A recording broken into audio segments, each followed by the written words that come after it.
All right, so the UVs are complete, as you can see here. So the next thing we want to do is we need to apply our textures. Before we do that, we have to create a shader that will receive our image textures. So we're going to go to the shading section. With the model selected, we're going to go ahead and hit new. It's going to create a new shader for us, and our new material, sorry. And then we are going to apply, we're going to create some nodes to attach to our base color as well as the normal so that we can create like little bumps. Actually, you know what, even before we do that, let's go, well, we'll go back to the other thing. Okay, so what we're going to do is I'm going to go over here. You can either hit, where is it, add, or I just like to hit Shift A because it's the same as adding a model. And in our case, we want to go to texture and you want to make an image texture because we're going to create an image. All right, we're going to click that there. And then you're going to go from color to color. Now you're going to notice it's going to turn black because currently there's nothing in this image texture. We actually haven't made it. It's an empty nothing. So it's going to result in a black. The other thing we want to add is something for our normal, so we can do a bump map. So to do that, it's going to be the same thing. We'll do Shift A again. We'll go texture, and again, we're going to be an image. But unlike this image, we can't actually go directly into the normal. It has to be converted.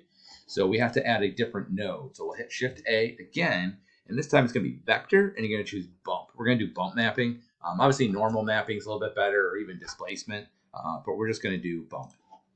And we'll click that. And now what we're going to do is you're going to go from color to the height attribute, and then from the normal to the normal. All right, good. So now we have our base things that we need, and we can kind of go from there. So now we just need to add some images to these. Let me make this a little bit bigger so you can see a little bit better. So it should look something like this. We're going to hit new, and let's just go ahead and call this color map. And let's make it 2048 by 2048. 2048 tab 2048. And whatever you want your base color, you can just go ahead and do that. And then I'm just going to go up here, and we'll do like a cyan color. We'll say that. I don't know why it'd be called that color, but I think it's pretty. And then we'll hit new image. And that's going to make a new image called color map, and it's embedded inside. Great. We're going to do the same thing here. Hit new, and we'll just call this normal map. Again, 2048 by 2048. This time, click on the color. Normal map, or I'm sorry, it should be normal, should be bump map. I think I said normal in class too. This should be bump. My bad. Bump. Okay. A bump map, I realized when I said normal map because that's a RGB, but normal map is grayscale. So you'll notice that this has a color associated with it. I don't want that. So go to the saturation, type in 0. So it puts it directly into the center. And then instead of having being absolute white, so white ascends, it'll make something look like it's upraised. Black will be a depression. It will descend. In our case, we want to put it right in the middle. So we're just going to take the value and make that 50, or is it 0.5? 0.5. So it's 50% gray. That way we can go up and we can go down. So if you want to make something, you go forward or ascend or recede, we can do that. Okay. So it'll be our base color, and we'll hit use image. Okay. So now you're going to see that it is indeed a nice blue. The next thing we want to do is just to make this look a little bit nicer for painting purposes and rendering and all that. I'm just going to go ahead and we're going to go to back to the modeling real quick, and we'll hit A. So I'm going to hit tab, make sure you're in object mode, and then tab and A, and make sure you grab everything. And then we're going to go to edge. I forget which one is it. Face, and you want to do smooth, shade smooth. And what that's going to do is if I turn this, that's not what I meant. If I turn the wireframe off, did I not do it? I did. Why am I not seeing? Oh, because we're on. Sorry. You'll see that now it's smooth shade. So you don't see the faceting, the faces. That'll be a little better. The other thing I'm going to do is underneath the modifiers, let's just go ahead and we're going to generate another multi-resolution, and we'll just we'll hit subdivide just to smooth it out a little bit, a couple. Don't go too crazy with it, but that will look a little bit better. Okay. And then if we go to, and you could do this in any of them, but now if we click on this, you can see what it's going to look like in the EV render. Let's go to shading because it might look a little bit better in here. We'll hit the EV render. So this is kind of like this is like the newer rendering engine, but it's basically real time. A nicer looking one, which is what we're going to do later, is switching to, you click on the render settings here. Instead of the rendering engine Eevee, choose cycles. And you're going to see it'll, I don't know if you can tell, but it has like noise, it's slow. But the results will be much more accurate. It's a physically based renderer, so PBR. And that will just look nicer. We're not going to work on that. It just eventually we'll do that. Okay, so that looks good. So now we can actually do the texture painting. So click on, before we go to texture painting, you want to click on the color map so it knows that that's the map we're painting. We'll start off with color, and then we can do the bump map. So we're going to go to the color map here, and then we'll go to texture paint, and you will be ready to paint the textures. Okay, so in a real rough sense, down here are your brushes. Okay, if you hover over them, they'll tell you what they are. They basically kind of describe what you would expect them to be. All right. So hopefully you get an idea. So I have my colors down here. You can see it's already on the brush settings where I'm paint hard. We got mix right here is where I would choose the color. So if I want to paint, let's say this purple, and F is the size. So F, Shift F is the strength. Okay. You can also do it right here. So you can see we can draw right on it. And if we look over here, you can actually see the map, the texture map that's actually being painted on. Because while you're painting on this, it's actually painting this. All right. So we can just in a real broad sense, you might even want to do this, like maybe use the airbrush and then do like in, you know, this case, like I might want to do like F and then maybe like airbrush like the underneath area. You also might want to go down to symmetry. Oh, it says I have symmetry. Doesn't look like it's symmetrical. Oh, because yours is on Y or on X or on Y and not on X. There we go. So you have to switch yours to Y because it's just sideways, right? So you could kind of generally paint some of your areas. I'll do Shift F and then I'll lower this a little bit. We'll just say, oh, there's a little bit of purpley here. Okay, so you can kind of generally make some colorings. It's really slow. All right, well, you get the idea? Okay, so that's all fine and dandy. But let's say you want to do like something with a little bit more texture involved, right? So we can use all of these and just straight up draw with them. So let's say I want to paint an eyeball, okay? So I could go here, take this one, and we'll just paint black, hit F to make it smaller, and you can kind of paint an eyeball. But if we wanted to change some of the options with this, you'll see there's some options down here. So we can go to fall off, and you can see there's different ones. So if we went to, let's say, sharp or rounded, it will see how like that results looks different than this one, which will be more feathered. Okay. So you can adjust, and you can manually adjust it yourself. But basically, this is kind of like the feathering of the stroke. Let's just go back to, I think it was that one before. That's fine. So that's fall off. If we go to stroke, I'm going to come back to this one because this will actually matter a little bit later, but it does have some options here. All right. So the next thing I want to show you is this. Let's say you wanted to paint. There's two options here. There's texture, and then you'll also see texture mask. Okay. I'm actually going to show you texture mask first. Texture mask is basically a way of, you know, when you're in Photoshop or other digital painting software, when you draw with a brush, it will, when you draw with a brush, it has an alpha that you're dragging across. So what you can do is actually do kind of the same thing. So we can create our brushes and then bring them in. It doesn't come with pre-made brushes, unfortunately. So what we can do is I'm going to click on this texture. And this is just a way of me bringing in images because that's what we're going to use in order to paint the texture mask and the texture itself. So we'll hit new.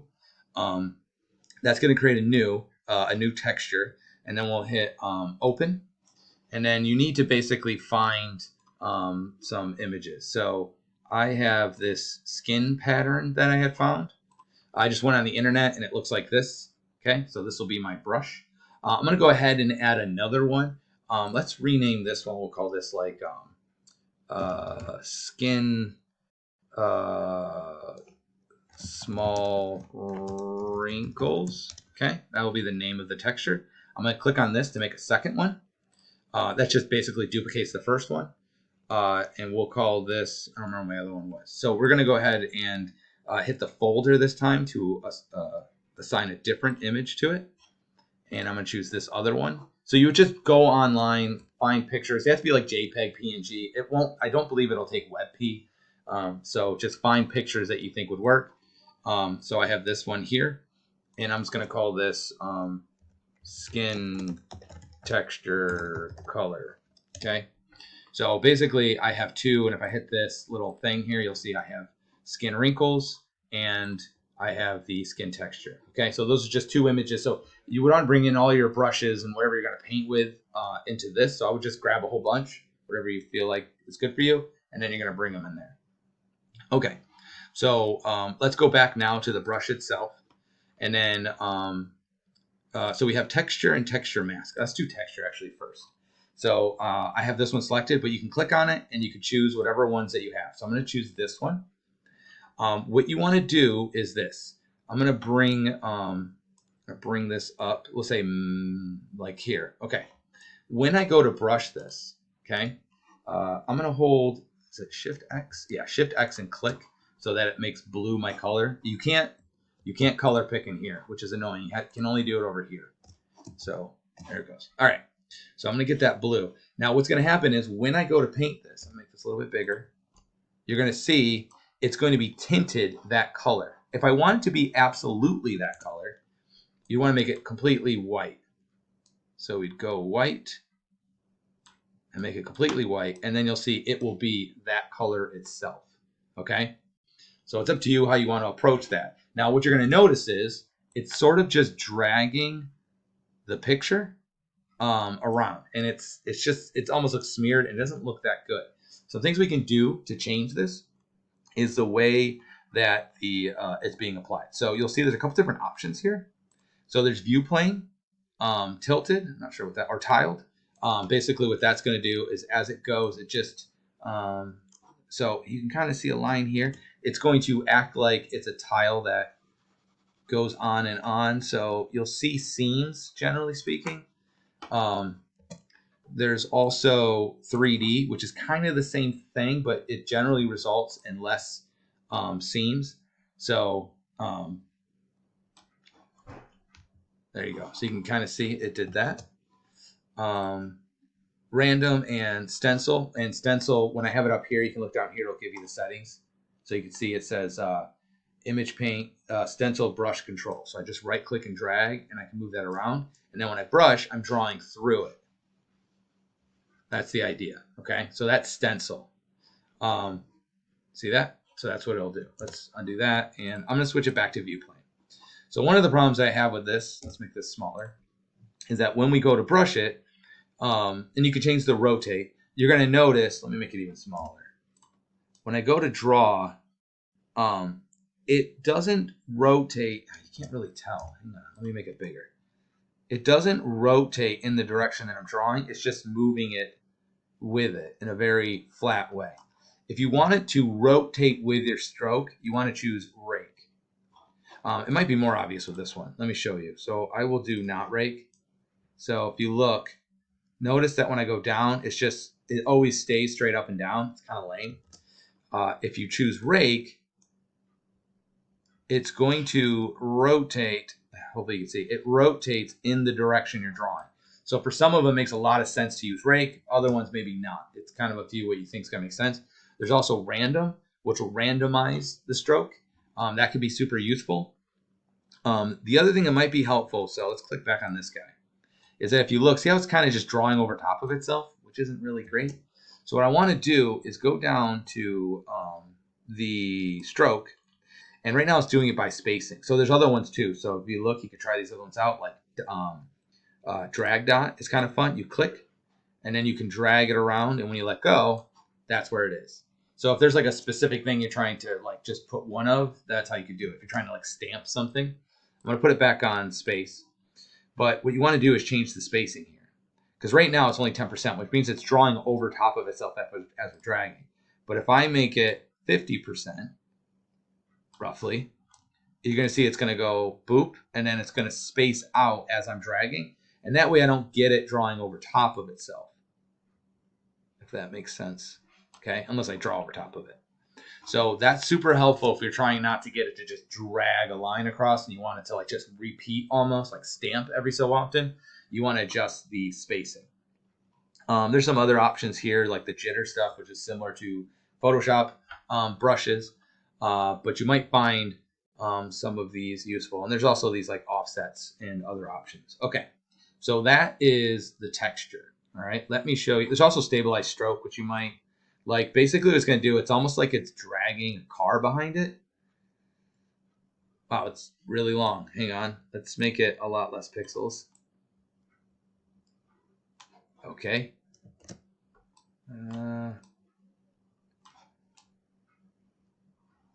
Okay. That's not very helpful. I'm not going to, okay. I guess the model is really small, so we won't bother with that. But basically it drags it around so it keeps it smoother as you're drawing. Let's not worry about it. So that is the texture. I'm going to click on this. I'm just going to hit X to remove the texture so we're not painting with the texture and the other method. So I'm going to upstroke. I want to show you texture mask. So I'm going to click on this, and this time we're going to choose this one, okay? And let's just do like red. What this is going to do is, I have it kind of big. It's only going to draw where it is white, much like if you had a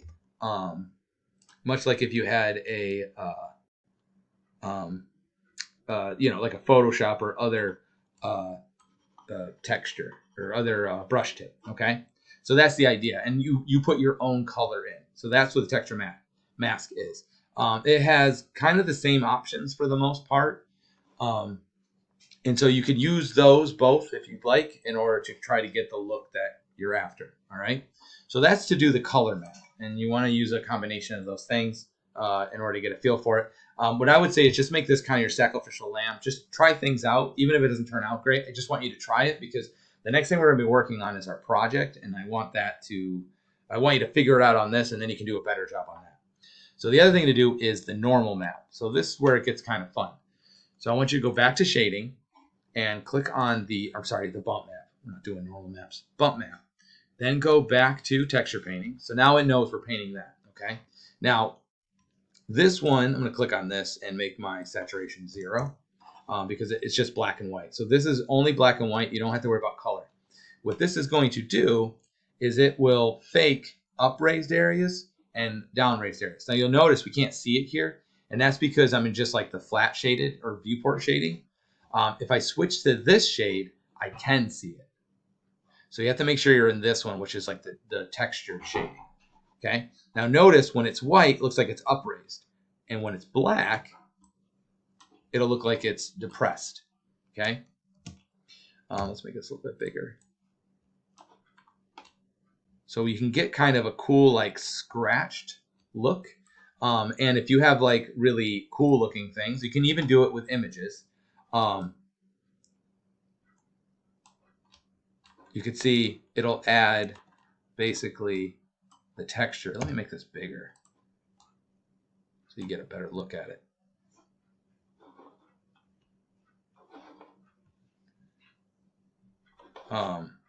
Let's paint light color. The problem is it was already painted once, so it's just painting on top of itself. Notice we're actually painting a black and white image.